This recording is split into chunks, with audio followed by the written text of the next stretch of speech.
Just setting up the live stream. Bear with me for a few moments.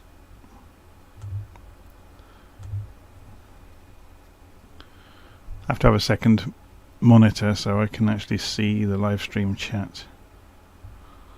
Shouldn't take too long.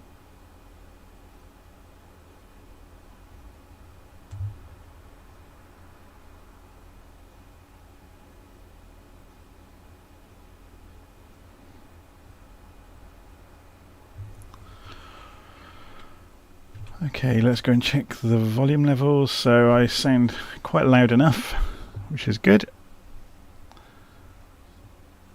I need to mute the monitoring of the live stream.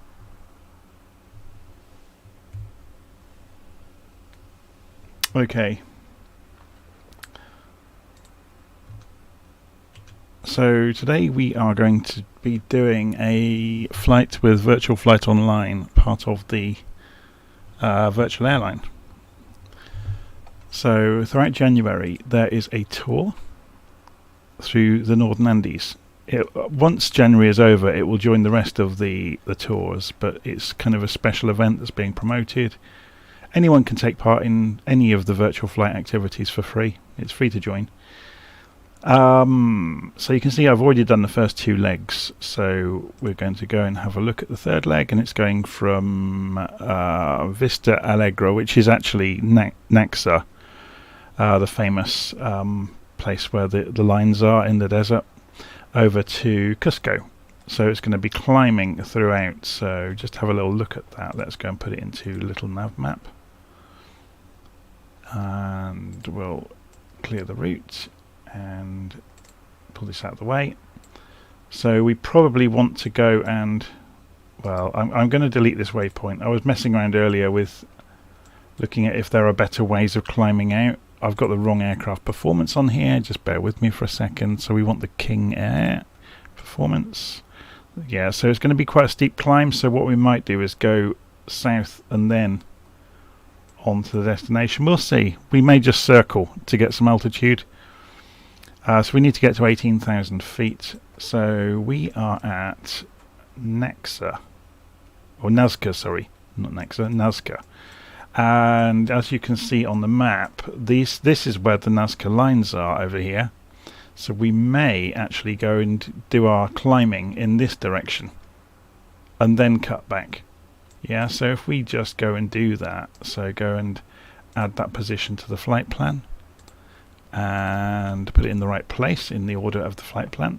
So we want to go about 315 degrees or so for the first kind of 12 miles, and then we'll turn, and we should have some altitude by then, which should be good.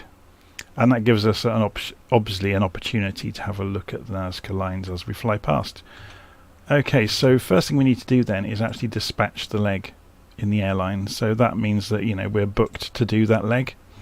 We get a weather report, so we can go and look. We have to go and drag over to where we are in the world though, so we're down here somewhere.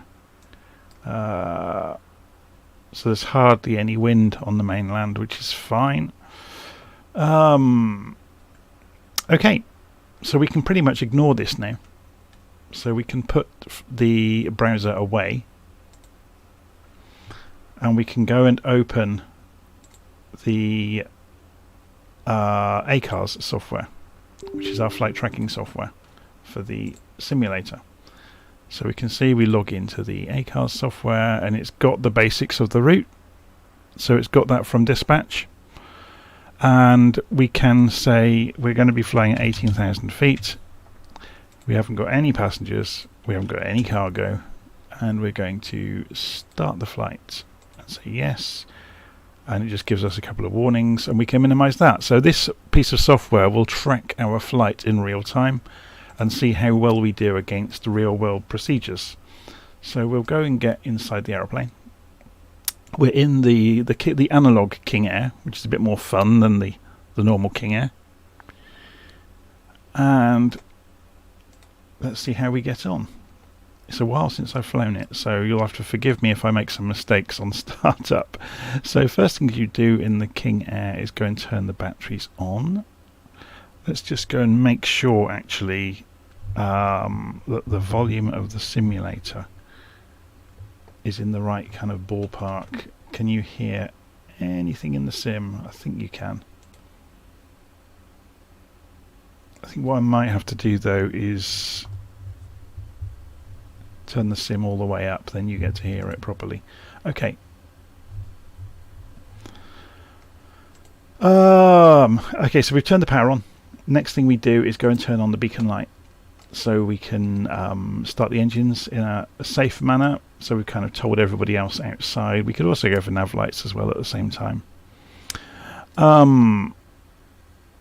Okay, so I'm just thinking through. We need to check fuel, so I think just having a look around at some of the instruments.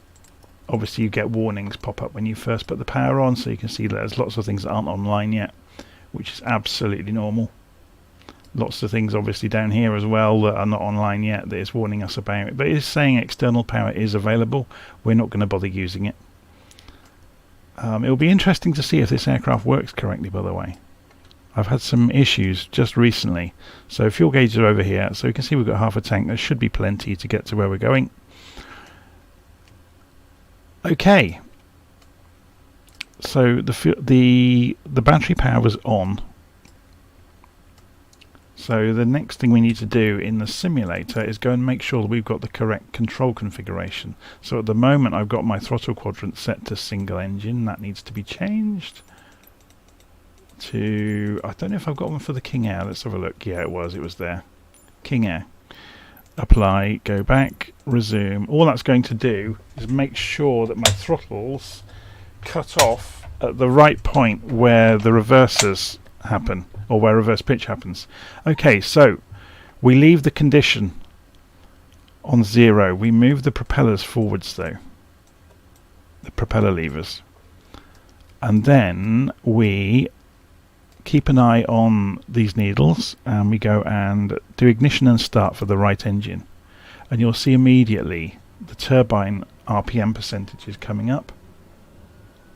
When it gets to 12, we can move the condition to low idle, and that will introduce fuel, and you can see the temperature went through the roof when that happened, but then it will drop back down again. When this gets to 50% on the turbine RPM, we can go and turn off the starter, and we can advance the generator and reset the generator. Okay, now we can do the same for the left engine. So waiting for the turbine RPM to get to 12, then we can advance the condition to low idle. You'll see again the temperature will go racing up to about 1000 and then drop back down again.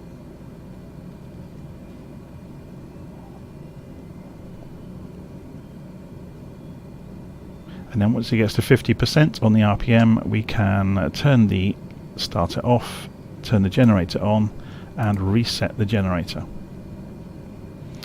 Okay, so the next thing we do straight away over here is go and turn the bleed air valves to open. And then we can go and turn on the pitot heats. It's going to be cold today, so we need to be mindful of this. We can go and turn on taxi lights. We won't do the landing lights and the strobes until we get to the runway. We're going to go and turn on the auto feather to arm. We're going to turn the inverters on, and then we're going to go for master power for the avionics. So everything is booting up now around the aircraft, so we can press B to quickly calibrate the altimeter, and just thinking which loadout do we want for this. We've only got the very basic navigation kit, although we have got little nav map in play. It would be nice, wouldn't it, to have the GNS 530 maybe. So let's do that. We'll just wait for the GPS to align itself.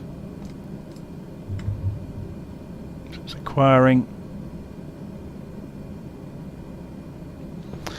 Risa Omar says, are you excited for the new Embraer E-Series coming soon?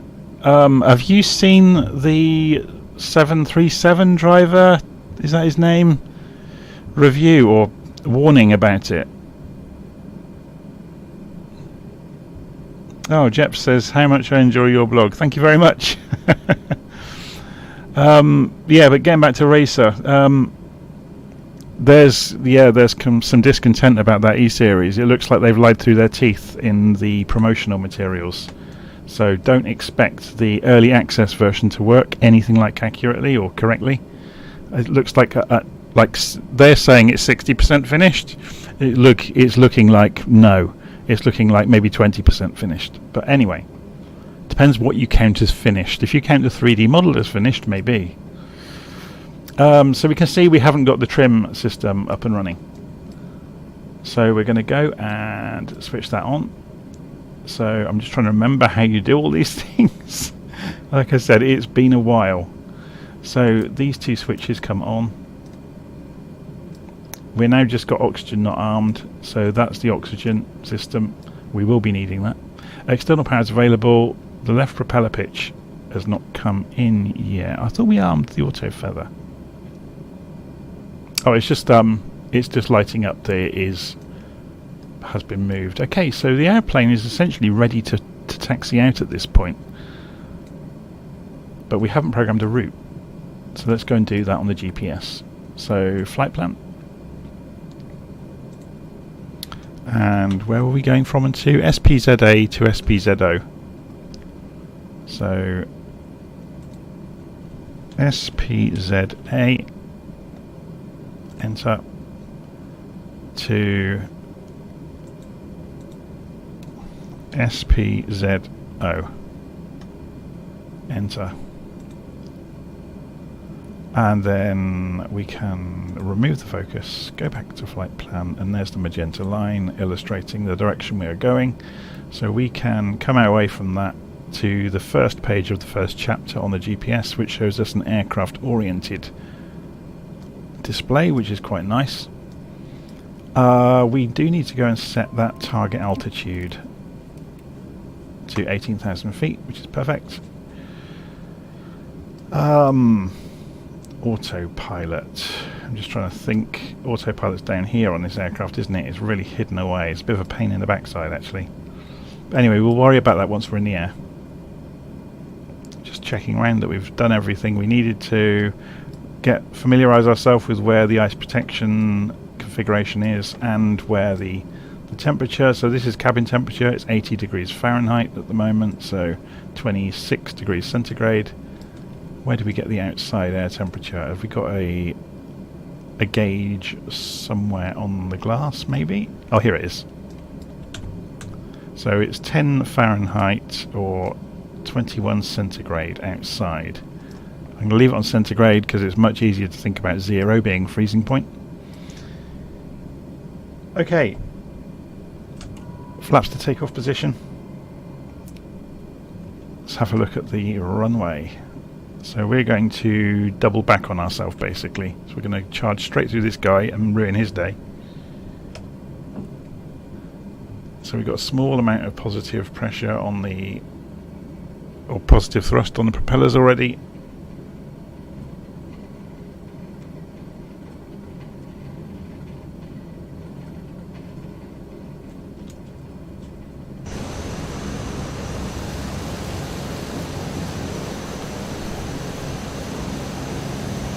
Okay.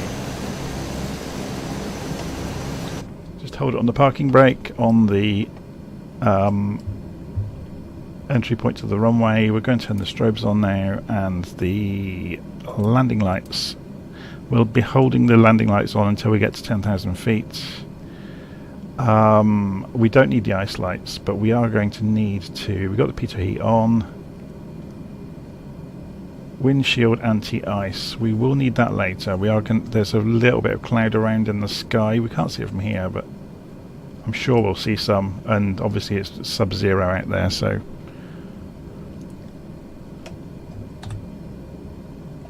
expect the cold.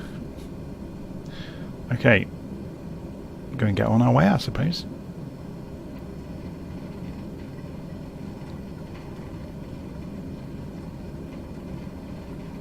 Oh look, and the sim's frozen there. I wonder why it froze.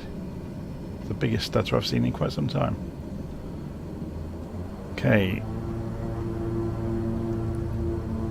Throttles forwards. 60 knots. 80 knots. And rotate at 100. And we're airborne. There's a nice step here in the ground, as you've just seen. So gear up.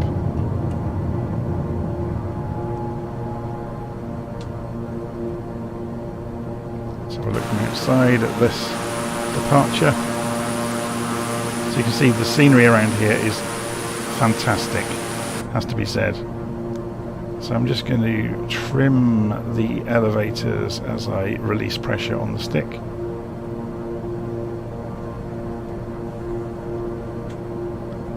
So we wanted to go about 315 degrees, didn't we? To go and overfly the Nazca lines.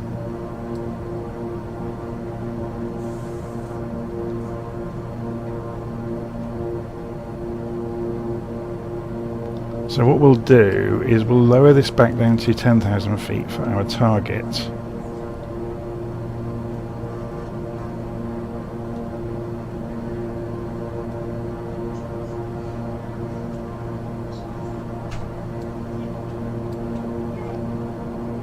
So we're just coming up to about 315 degrees.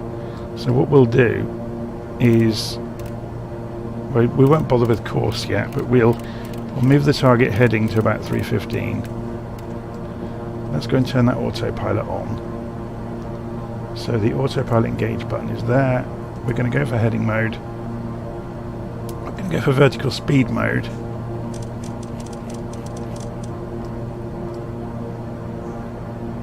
So there's the vertical speed at the moment. Let's just drop it a little bit. We're going a little bit steeply. I hate the way the vertical speed works on this aircraft.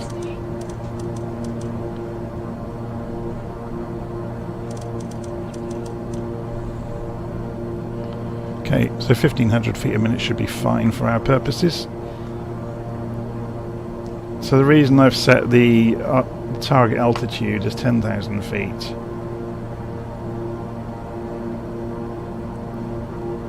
is purely to so we get a reminder that we're getting near the point where we turn the landing lights off. Okay, so let's have a look on that map and see how we are doing. So we're going off towards the Nazca lines, and then we'll turn right to 72 degrees basically. So we're climbing away from the town, and there you go. Can you see the lines there in the desert? I'm going to fly straight over the top of them.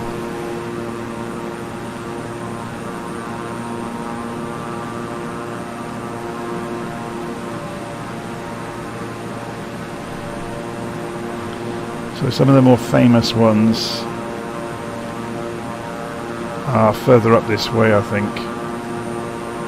Yeah, there's some small petroglyphs, I think they call them, that are in the side of the hills.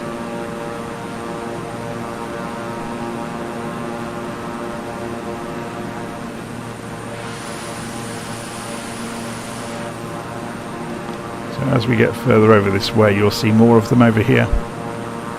So I'll do the right turn as we get to here. But you can see some of them already, like this line here.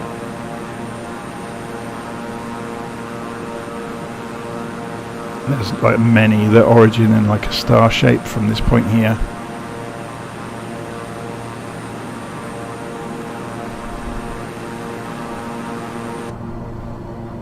Just coming up through 8,500 feet.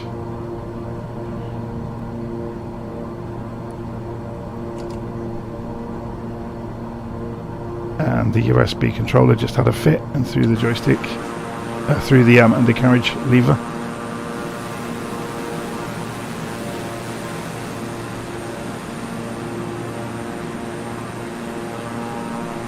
So here you go, look, so you can see there's some actual shapes carved into the desert floor this way. What Eric von Daniken may have called runways for spaceships or something like that.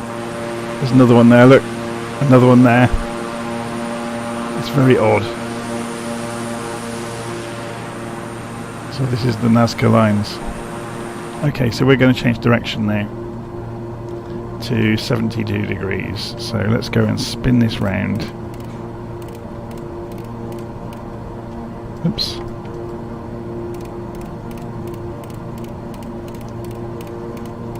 We probably want about 80 to get back on track, really. Okay, so we're at 10,000 feet, so landing lights can come off.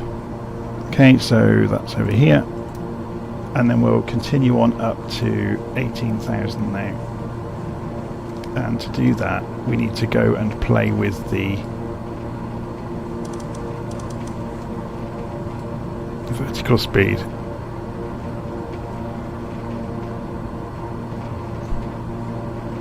So there goes the vertical speed. It's thinking about it or not. It would help if I put it in vertical speed mode, wouldn't it?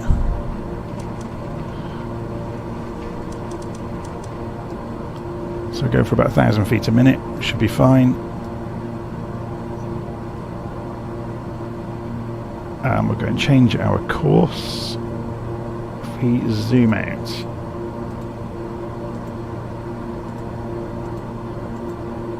on the GPS we can see the direction we're needing to go. And we're looking at 44 minutes at the speed we're doing. And we are doing about 220 knots at the moment.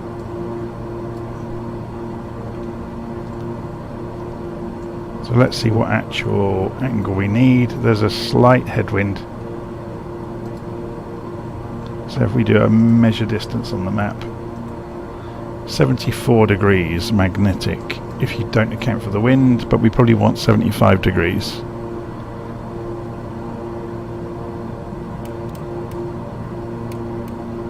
So about there.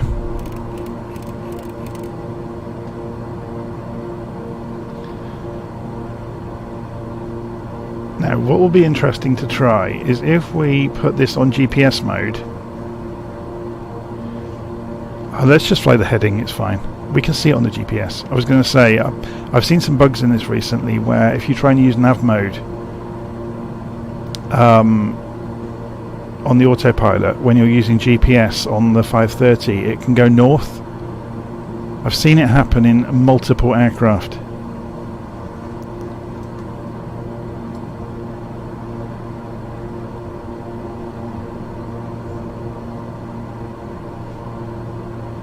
Right, so Fighter Mafia is asking, why didn't you embed this route into your FMC screen?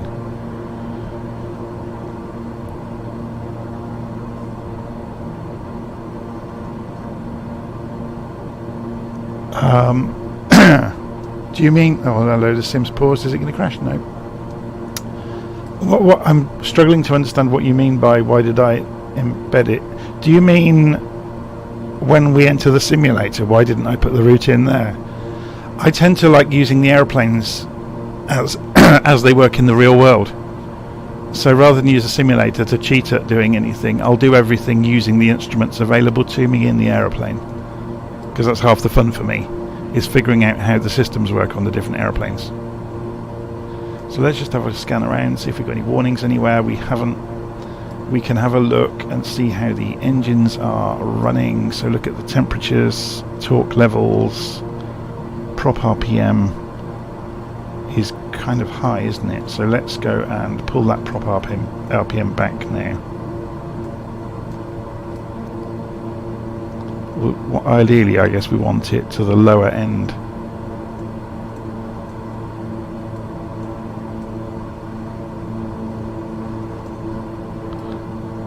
Here's going to affect speed a little bit, but not much. Strangely enough, once you get into level flight at cruise, you can pull the prop RPM back and you'll accelerate.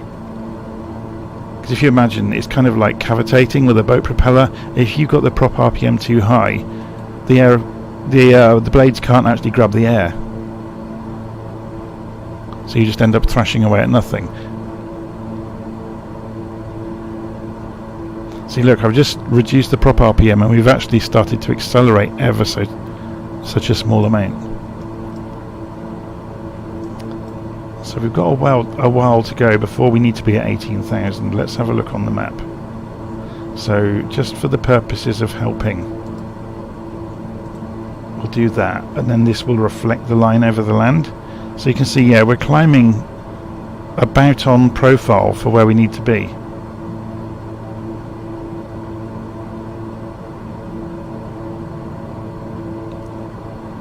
So it's saying we need 16,500 to clear the hills, but we're going for 18,000, so it gives us a bit of margin. So we can see how we've done in terms of damage in this system. 100%. We haven't done any damage at all to the aircraft. Yeah. So the Analog King Air has a very sophisticated damage system built into it. And if we were to push the throttles against the stops, for example, after a few seconds they start to damage the cylinders, or the engine starts to damage the cylinders. Or the this is a turboprop, isn't it? So it doesn't have cylinders.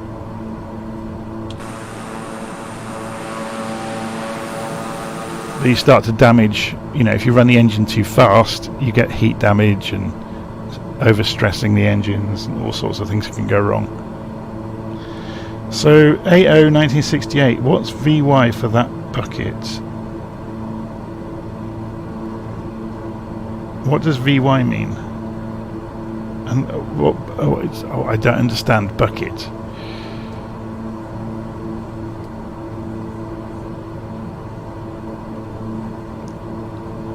Oh, max rate of climb. I have no idea.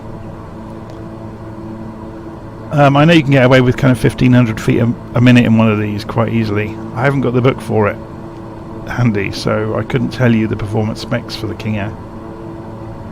It's pretty fast though, as you can see on the indicated airspeed. You can easily do like 240 knots if you really start pushing it, but I'm not going to push it.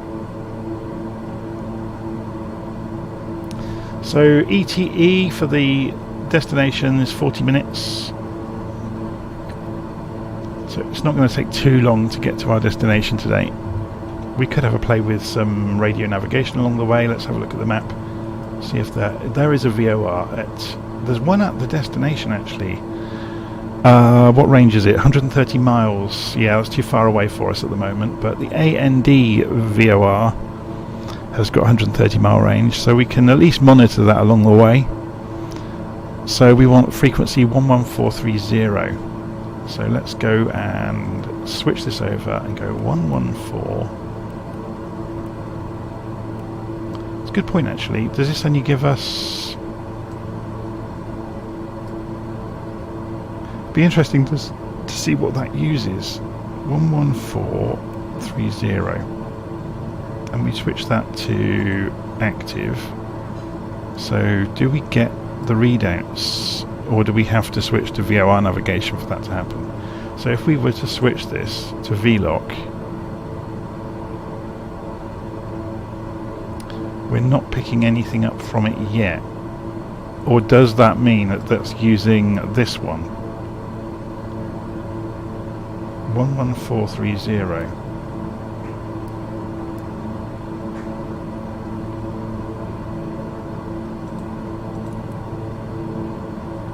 Yeah, it's using that one then.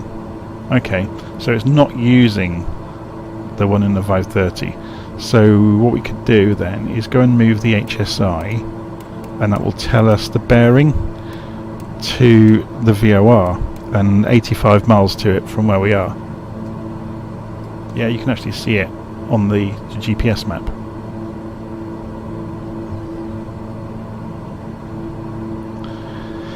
Silly question. Do you feel stuck in the cockpit when you have to do a flight longer than 4 hours? This is a simulator. I go and set the autopilot and go and do something else for a while. We get an altitude alert. That means we are within 1,000 feet of our target altitude. So we are getting there. This part of the world's gorgeous, isn't it? This is Peru, by the way, if you weren't sure. We need to take care of this. Cabin temperature 5 degrees. Oh, it's getting chilly. So we're going to go for auto. Let's see what happens. Cabin temperature mode. We'll put it on automatic and we'll turn the cabin temperature up a bit and see what happens. So see if this starts climbing.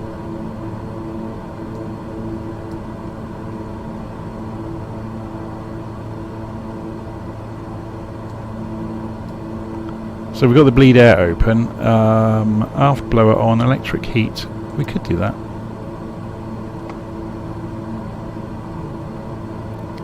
So bleed air will take the hot air from the engines. Yeah, it's climbing, look, 7 degrees. We're good. We should get, yeah, we've got a blue light has shown up, which means that it's too cold in the cockpit. I'm not sure what temperature that will stop at. So you can see a cloud bank in front of us as well. And the problem there is it's -5 outside, so we're going to have to be ready with the anti-ice, at least for the windscreen. We've got the let's just have a quick look around. Got inverters on, that's the power. Did I turn on the, yeah, pitot heats are on. All we should need to deal with is the windshield, to be honest. We'll see how we get on when we get there, if we get any warnings pop up. I mean, we could fly over the top of the cloud and then it doesn't become an issue. How's the temperature doing? It's up to 11 degrees and the light's gone out. Perfect.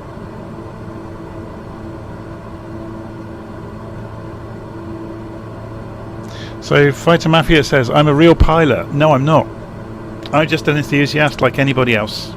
I've been messing around with simulators for years and years, and amassed quite a bit of knowledge from real pilots, from watching and listening and reading. So yeah, no different to any of the rest of you. But I try to do things fairly accurately. Sometimes I don't, but you know, sometimes I get hung up to dry for not doing things the correct way by people watching and commenting.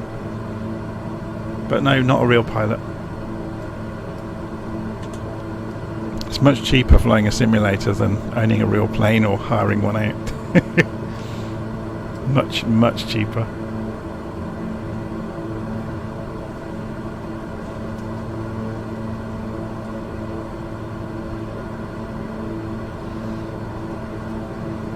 Fish Guns Fitness, thank you so much for your checklists. I've learned the 737 very quickly because of you, thanks. Yeah, you're welcome.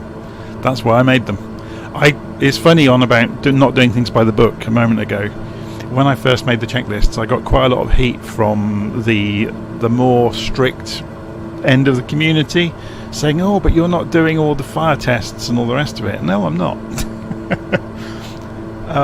I think the most famous one with that, or most notable then, with that was the MD-82, the Mad Dog checklist. Because yeah, if you went by the book, it takes an hour to get the plane ready.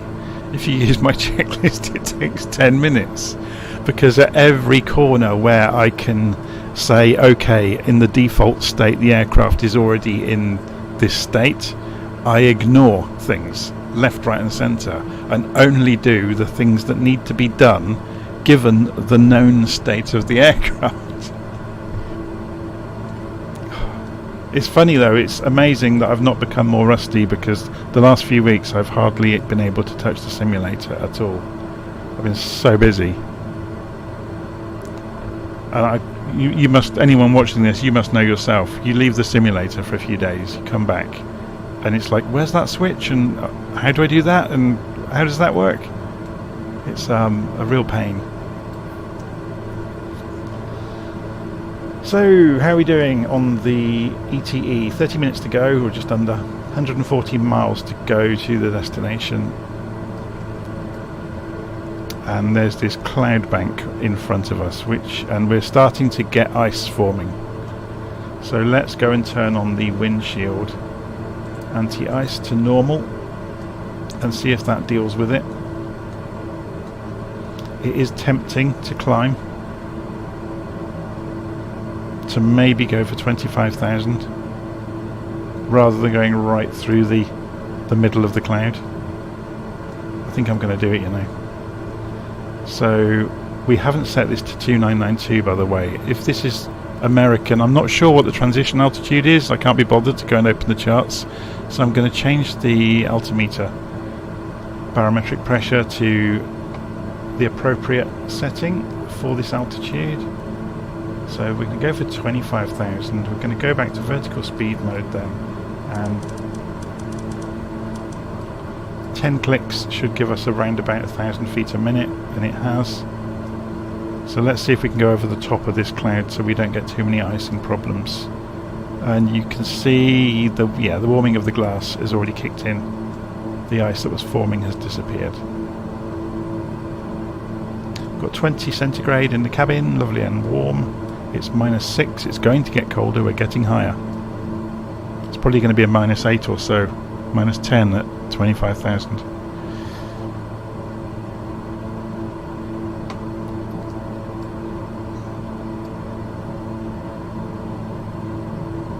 Incredible scenery, isn't it?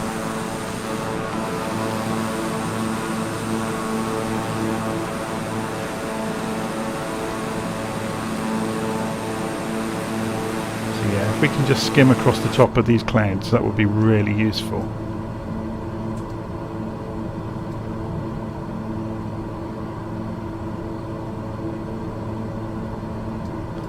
Did we turn the rest of the lights on?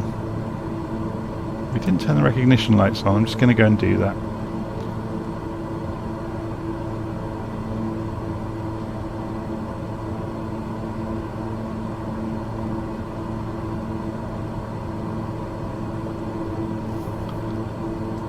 Okay, so where's the VOR in relation to us now? So we're slowly coming past that VOR that was mid-route. So we might actually be able to pick up the other VOR now. So the Cusco VOR was 11490. So let's put that on the other frequency on the VOR, the nav radio, 11490. Let's transfer. We have got a signal. 123 miles away. We're right on the limit of it. But that gives us our direction to go straight in now towards that VOR, and then we should see the destination when we get there.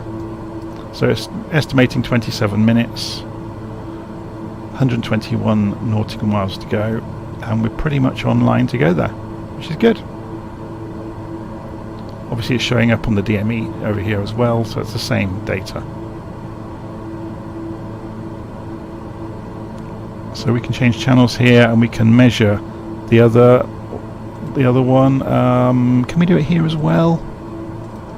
No, that just goes between VOR and DME. So that's your ADF sort of direction finding then.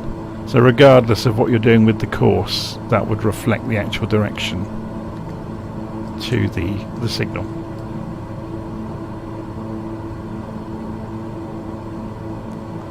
So AO 1968, I got my license in 40 hours and used MSFS to practice procedures and radio calls. Helped a bunch.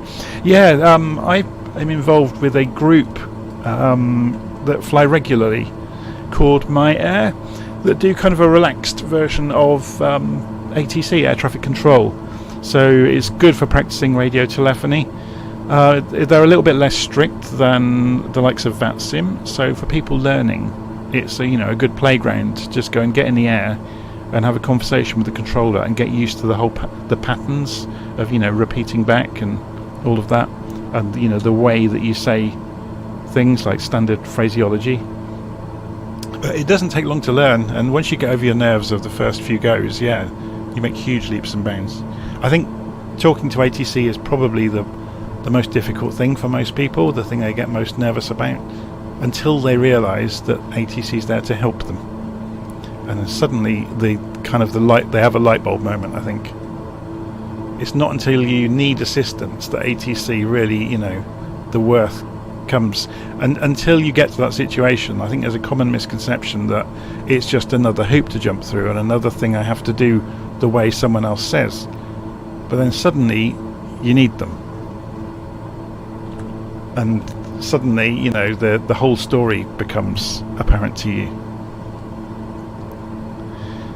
Speedberg Simdek, another great stream. Which jet do you find the easiest to fly out of the 737 and the A320?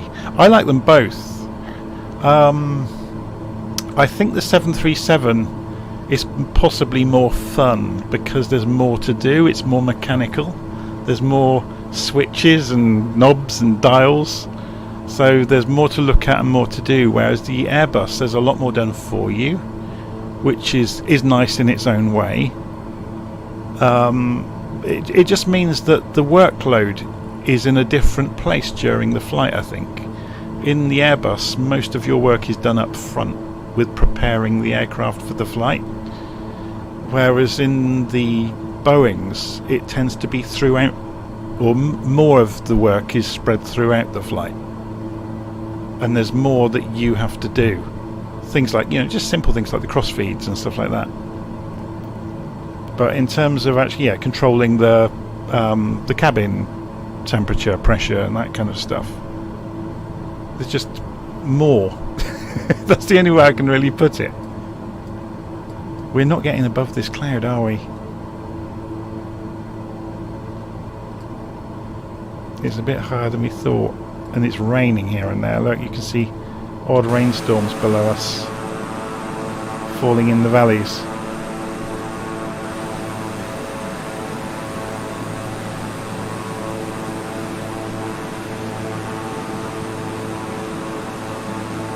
Because it's interesting, isn't it? It looks like we're flying at a great altitude because we're at 25,000 feet, but really we're not. If you go and look at this altitude plot, we're only 10,000 feet over the ground. Or less than that, about 8,000 feet over the ground. It's quite interesting, shall we put it.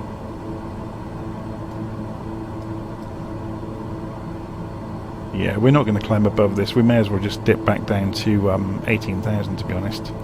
So let's pull this back to 18 and go for vertical speed, and let's pull the aircraft back down to 18,000 feet.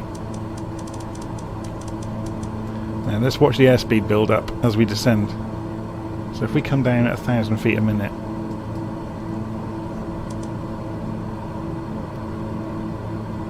okay, so we've got 1,000 feet a minute on the vertical speed.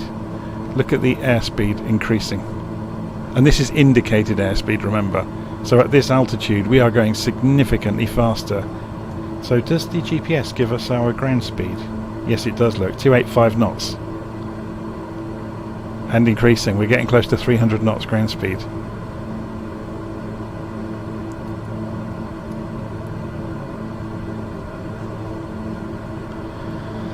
Rodrigo says greetings. Greetings to you, Rodrigo. What part of the world are you in? Is that a Spanish name, maybe?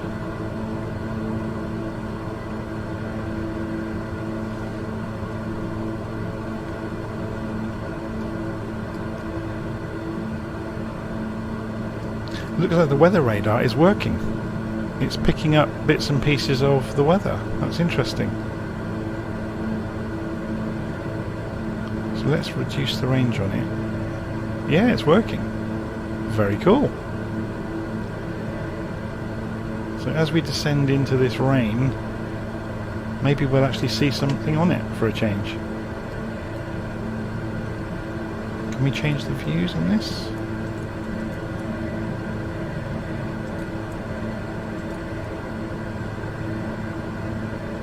Yeah, I don't think it actually does much. That's the only problem with it.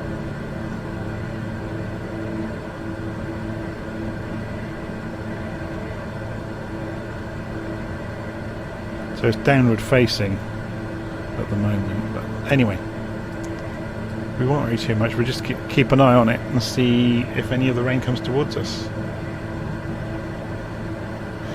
So Nazca wasn't easy to find on my leg in. Yeah, it's off to the northwest of the landing airfield, wasn't it? Didn't see any spaceships. That was a disappointment. I think Eric von Daniken has kind of pretty much been proven to be a bit of a crackpot, hasn't he, over the years? So anyway,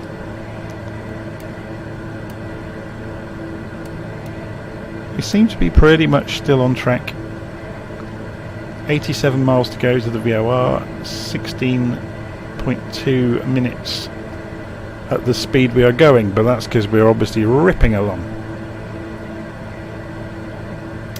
325 knots over the ground and increasing.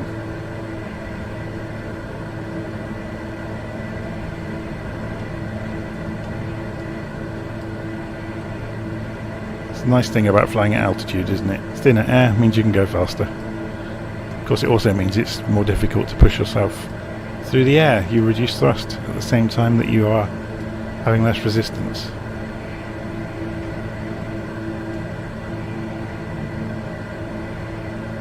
Still not seeing rain in front of me, it's just wispy clouds, I think. We've got this on 20-mile range. It's not showing anything significant. It's just the temperature's the problem to deal with.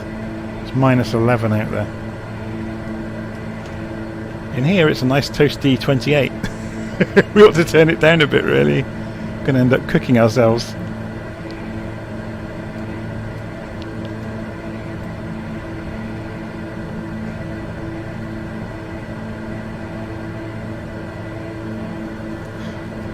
Fly around often enough and you will believe lots of weird stuff out there. Oh, sorry, you will believe lots of weird stuff out there. Sorry, I missed where the comma was in that sentence. When I was younger, I used to believe an awful lot of the conspiracy theory, or not really believe it, but think that, you know, where there was smoke, there must have been some sort of fire. But as I've got older, I've got more and more cynical. I think part of the reason for that is never in history have there been so many cameras in so many people's hands. Where are the pictures of the little grey men? Or, you know, or what they fly in? Why have we not got so much evidence we can't even avoid tripping over it? It's getting a bit... Oh, I think it's just the aperture control on the view in the simulator. If you have brightness outside, it makes the cockpit look dark. I was about to go and turn the lights on inside, but I don't think we need to. It's just because of the whiteout from the cloud is causing it. Rodrigo is from Brazil, of course. Yes. Racon has said, Feliz Anno, Captain Beckett. I've probably murdered the pronunciation of that.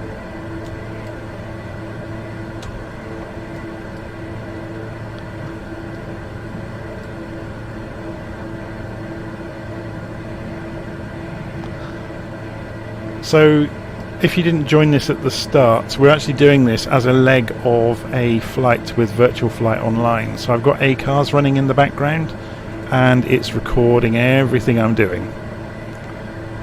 And we can see a radar plot of other people that are using the VA base ACARS system at the same time as me. Some messaging. Should we say hello? Hi there. And we could do live messaging. In here we can see a weather report, so we could go and get the weather report for SPZO, SP or ZO, depending on what part of the world you're in. Request weather. There we go.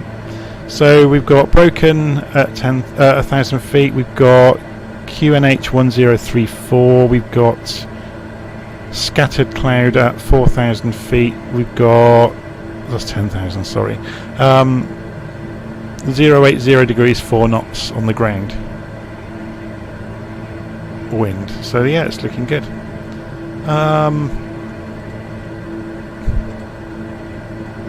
So yeah, if you've not seen the airline VirtualFlight.Online, let's just go and have a quick look at it.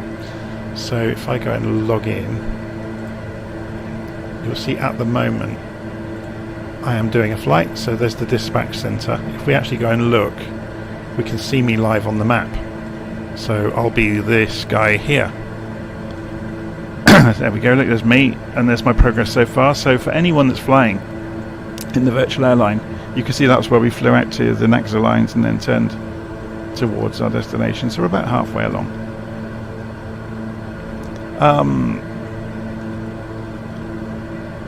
Just trying to think.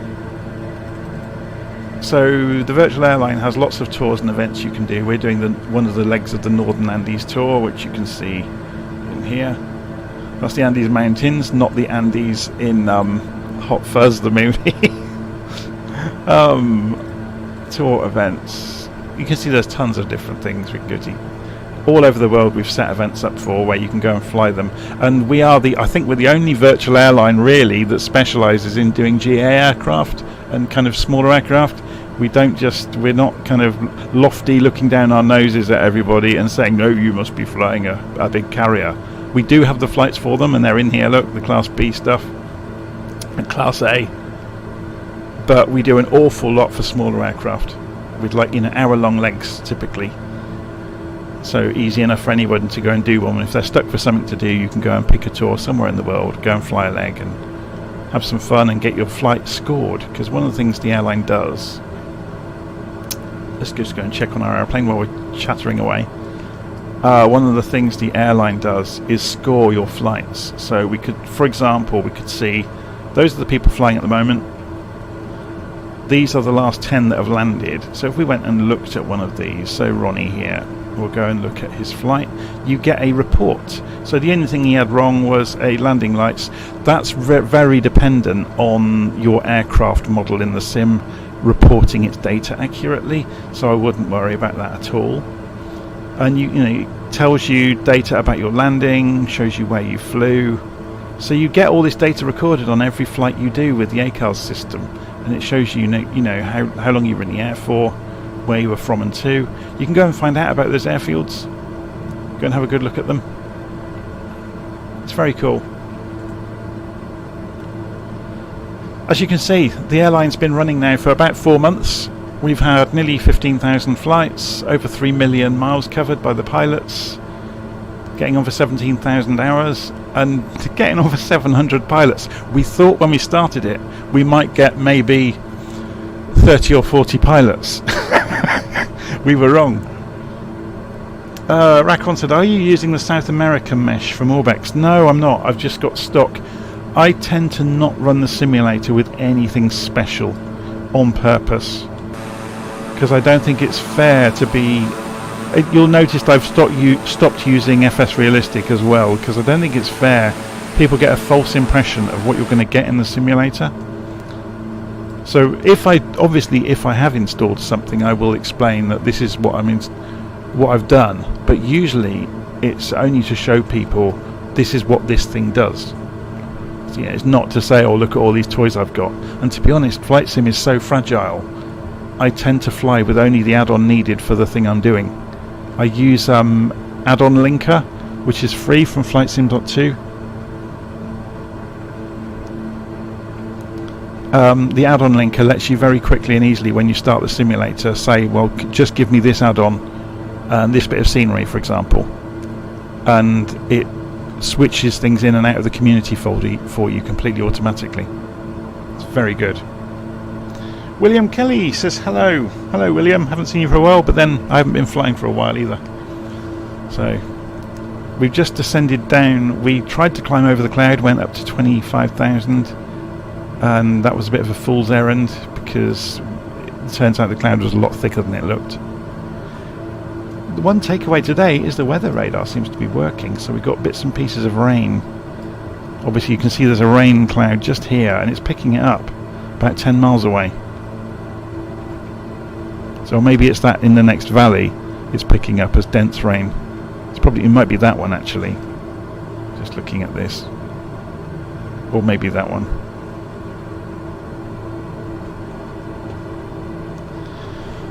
Oh, it's good fun, isn't it?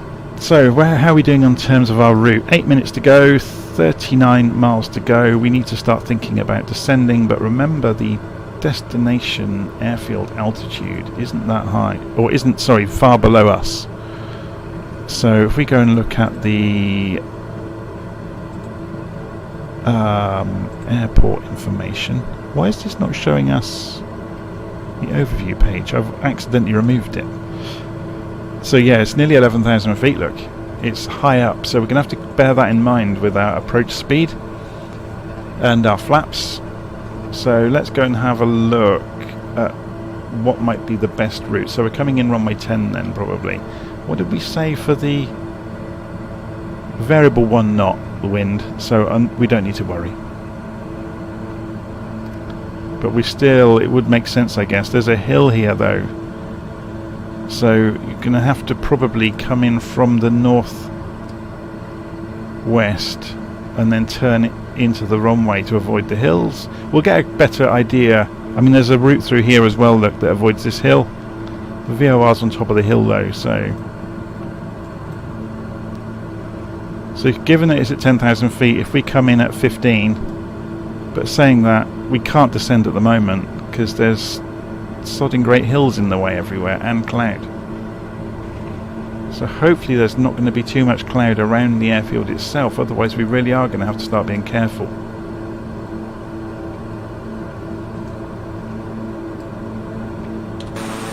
And you can see from outside this is going to be dangerous and we're going to have to plan. Hopefully when we get a bit closer to the airfield we'll be able to see what's going on. Obviously the plane's being thrown around now by turbulence from the hills.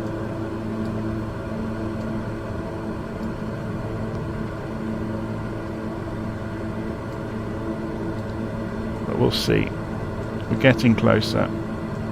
So there's range of hills. Let's go and zoom this in a bit so we can see. So yeah, we really don't want to be descending until... I guess what we could do is deviate slightly. If we flew over that way... Let's measure this. So if we flew that direction, 54 degrees. So we're still on heading mode, remember.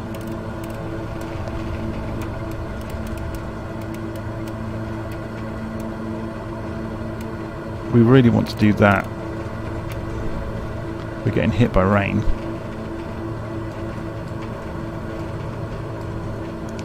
But we're going so fast, obviously you can't see it on the windscreen when it's only light rain. You might see it a little bit on the side windows. No, it's gone away already. So all I'm looking to do is to give us a route in. So if we, for the purposes of this elevation plot, add a position there, then we get the elevation underneath the route, so that's looking a lot better. Yeah, so if we did another one there, add a position, so you can suddenly see we're staying away from the ground, which is good.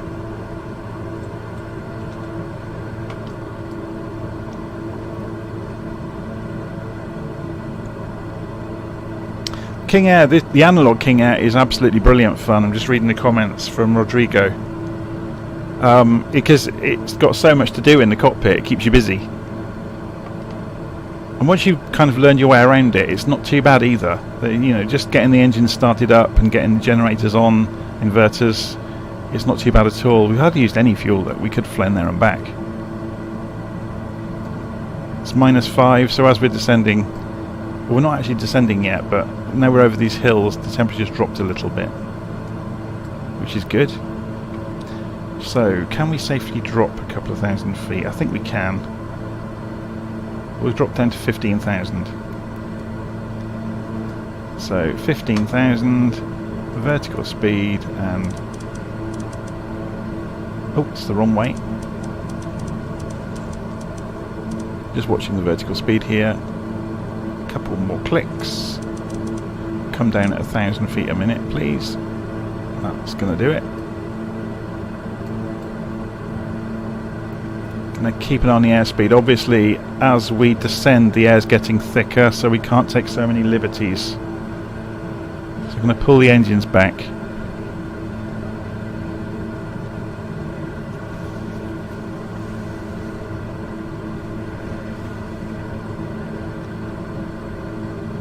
So we're now flying along our kind of improvised route out towards this, it looks like a basin, doesn't it? Like a mud plain. You can see it out here, look. I don't know if they get, if there was ice here millions of years ago or not.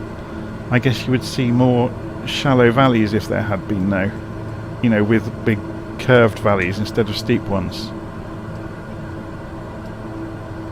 Because crevasses tend to carve out the ground and a lot more shallow. This is nothing like that. I didn't do geography at college, so I don't know. Perhaps somebody on the comments that knows about these things could explain why you would get this. Maybe this is like, you know, though there's no volcanoes this part of the world, though, is there?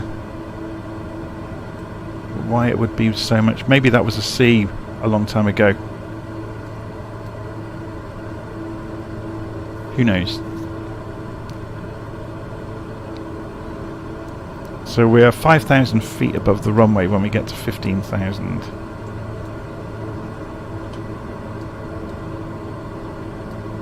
So if we look out this way, there's the valley. Along that road is... It's not very obvious, is it? It's quite rugged still. But this opening up this way, off of our nose, is this route in. So I guess we go manual now. So autopilot off. And we'll see how we get on. Get rid of the altitude alert.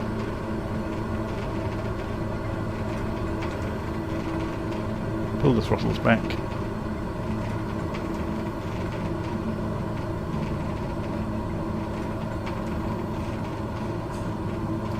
We may even do a circuit around the airfield before we go and descend in, just to see what we're dealing with. We have to remember to keep the speed up though to a certain extent because of the thin air. So the airfield should be down here if we've got things right. Yeah, you can see it, look. But we were absolutely right to be worried about this hill for the descent in. Okay, so we've come down through, oh, we're not through 10,000 feet yet, but I'm going to put the landing lights on. We will get a penalty for it because the ACARS system is too dumb to realise that we are, you know, we're on approach above 10,000 feet. So, landing lights on.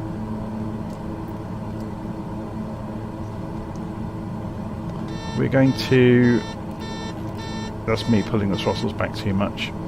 We're going to set the altitude to an altitude we won't get to, just to stop it flashing.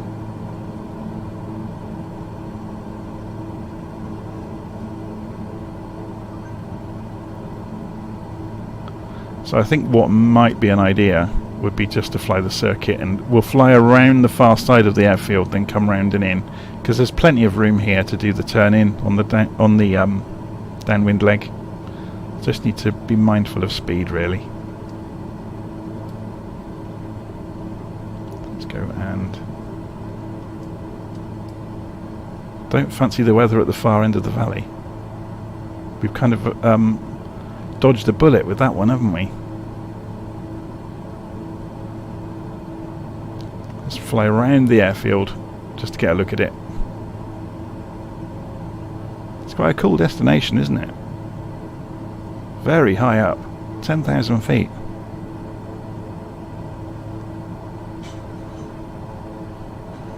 Yeah, I'm just looking at the comments. I'm not going to fly any official approach. I'm just doing this visual.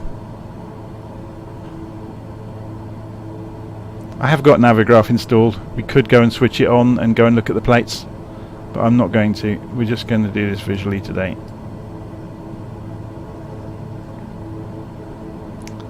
So I'm not going to descend too much, because when we turn back down the other side there's a sodding great hill. So I don't fancy having to deal with that.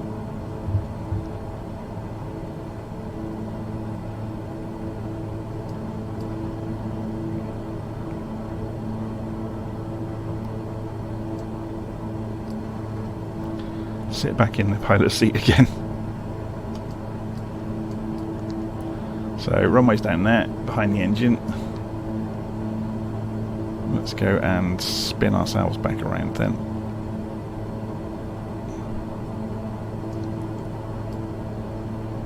Sit down and we can actually see out of the side.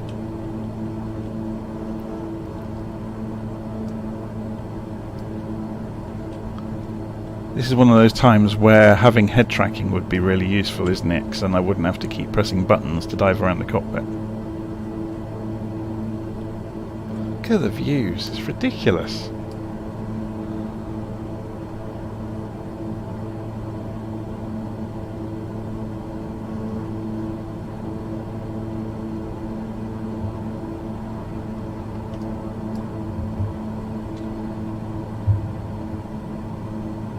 Okay, start concentrating, I guess.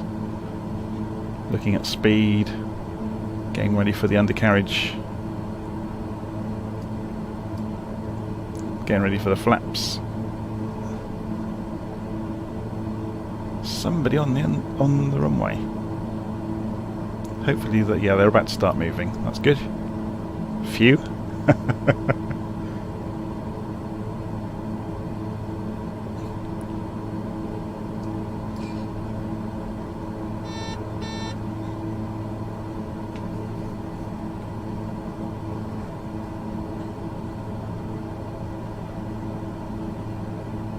So we're just ebbing the speed away as we come up to the hill to make our turn in.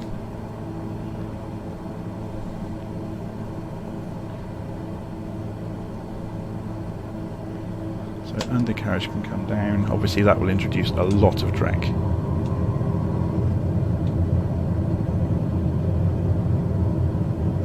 The master caution is just that the undercarriage is in transit. We can get rid of it.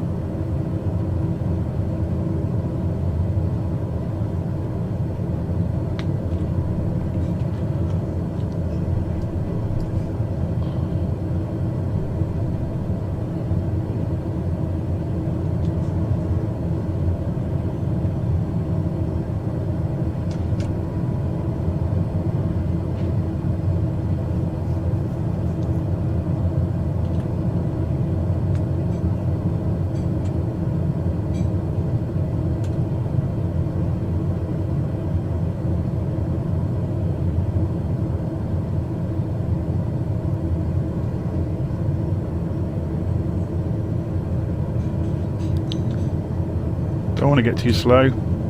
As we said, the air is very thin up here.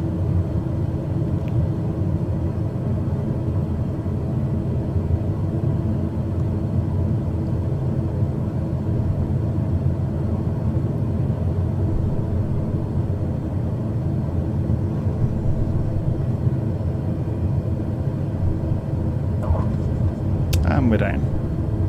A little bit off to the left, but we'll take it. Wheel brakes on.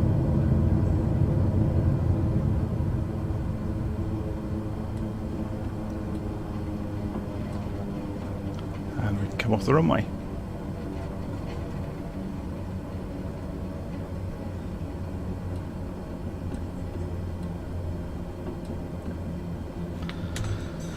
Sit back down and go and find somewhere to park, I guess.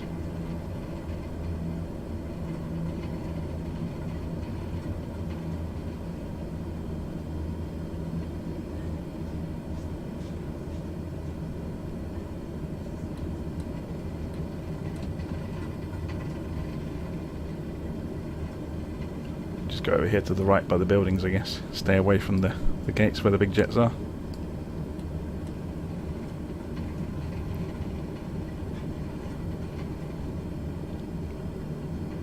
It's very good scenery, isn't it? This is stock scenery. So, parking brake on.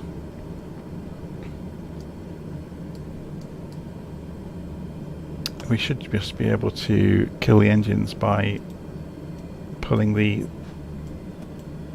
What's the sim frozen? I think it may have frozen. Oh no, it hasn't. Why can I not move the propeller condition then? Interesting.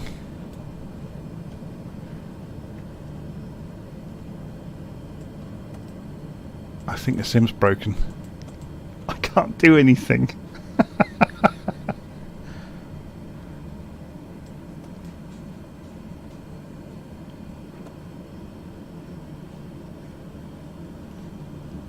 Interesting. Oh, it's broke. Quite badly. I can't move any of the levers with the controls. Actually no, it's the animation that's broken. It's actually working. So if I watch the needles... No, the entire cockpit's broken, look.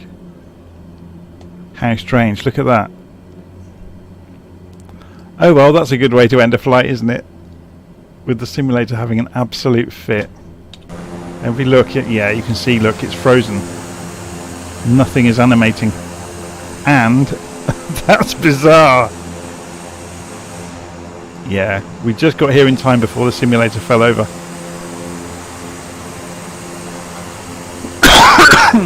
Oh well, that was good fun then. I wonder if we press escape and resume, if that will free anything up. No, it's broke. Anyway, there we go. That was a hopefully instructive flight. So the last thing we need to do, actually, resume. Oh, that means I can't kill the engines. So I can't end the flight in ACARS. Oh, I need to find a way of doing this. Is there a key combination that will do it? Let's have a look. Keyboard. We want engine control, don't we? Power management. Mixture. Decrease mixture. Shift control and F2. Go back. Resume.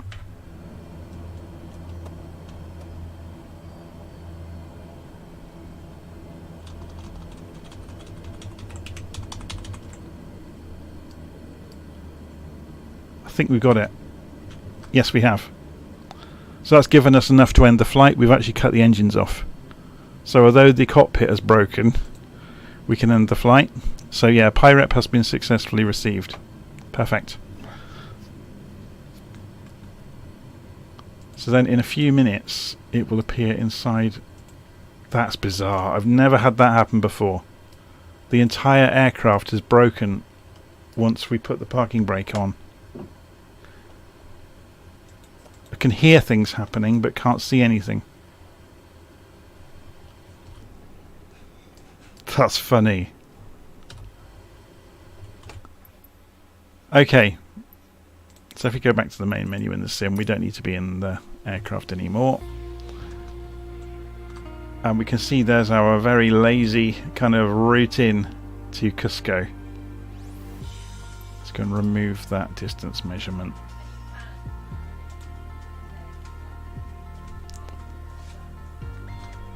Okay, so if we go and look in the airline now, you will probably see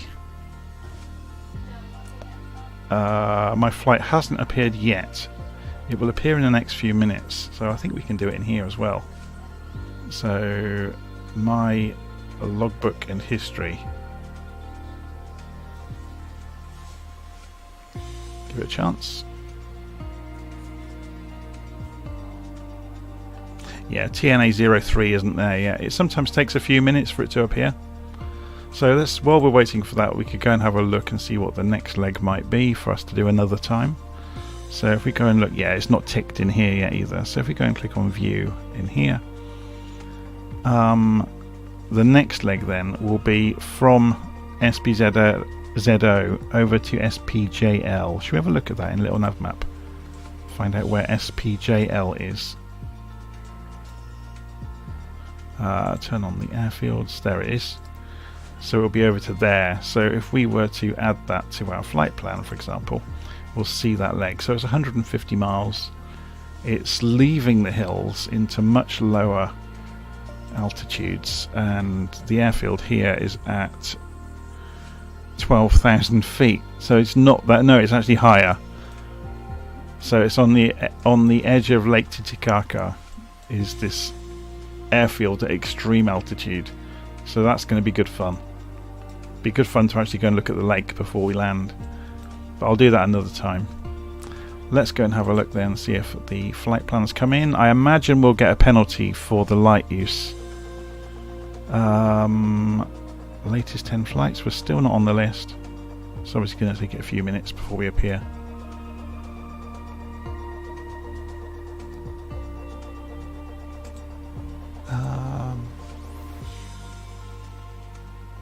Every time you complete a tour, you actually win awards for them. So if we went and actually look at my profile, you'll see you get badges for the awards that for the events you've completed, which is quite cool. So yeah, it's still not appearing in here. Look, it will appear at the top of here when it's refreshed. So there's a job that runs in the background that processes the flights and checks all the rules and everything. But yeah, VirtualFlight.Online is absolutely free to join. Anyone can join, and it goes through all of the instructions. So if you go and look at the main website, VirtualFlight.Online, it's got some information about joining the virtual airline in there.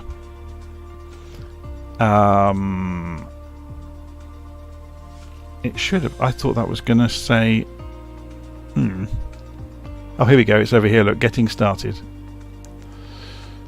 So you've got joining the virtual airline, filling out your profile, installing the ACARS client, booking flights, completing the flight school events, because it has got a rank structure. You can't just go and fly a 737 straight away. Or, well, you kind of can, but it explains that to you. Scheduled flights, chartered flights. So yeah, the flight schedules are quite cool actually. There's a new thing in here actually that does a map. So say you go and pick one of the hubs around the world, say we choose Cairo, you can see the routes that are flown on schedules, where you can just pick a route and load it into ACARS and off you go.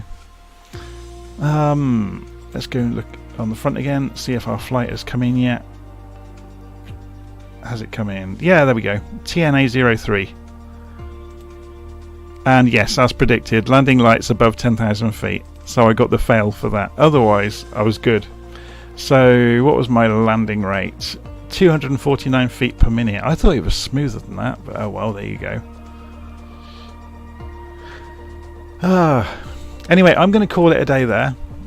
If you want to come flying online with a load of people, real people in multiplayer in Flight Simulator, we do group events with VirtualFlight.Online as well, and it uses a piece of software called Transmitter to do it.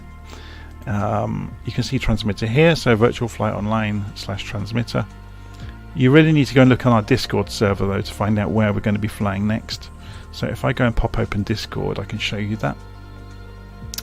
So if you look in the VirtualFlight.Online Discord server and you go and look in events at the top left, you can see today at 8 PM GMT we're flying from Tacoma to Pitt Meadows via Friday Harbour. So this has been arranged by David, my dad. So I'm slowly stepping back from organising everything myself, and other people are stepping in. So you can see that David's doing this flight tonight. He's organised it. There's the flight plan. And then next Sunday we've got a coast to coast, east to the west of England. Excuse me. And that's been organised by one of our pilots, Peter. That's his first event he's organised. So you can see it's starting at Skegness and going over to Blackpool. So that's going to be good fun. So yeah, so if you come and join the Discord server, it's completely free to join. All you have to do is go to VirtualFlight.Online on the web, click on Discord, and there's a big button to join the Discord server. And it's free, and there's a massive community of pilots in here. There's over 1,000 pilots in here now. And we've got general chat and discussions. We've got introductions where people tell each other, you know, where they're from, what their background is with simulators and so on.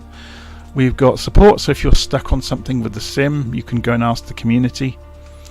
We've got invitations, so say you're going flying, you can just post it in here and say, does anybody fancy going for a flight?